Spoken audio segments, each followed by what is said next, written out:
memisahkan sampah sesuai dengan jenisnya. Jenis sampah itu ada dibagi 3.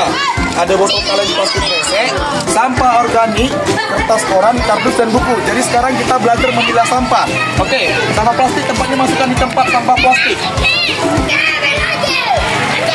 Bukan. Sampah organik dimasukkan ke sampah organik, nah. Sekarang sampah kertas, kardus, dan koran masukkan ke dalam sampah.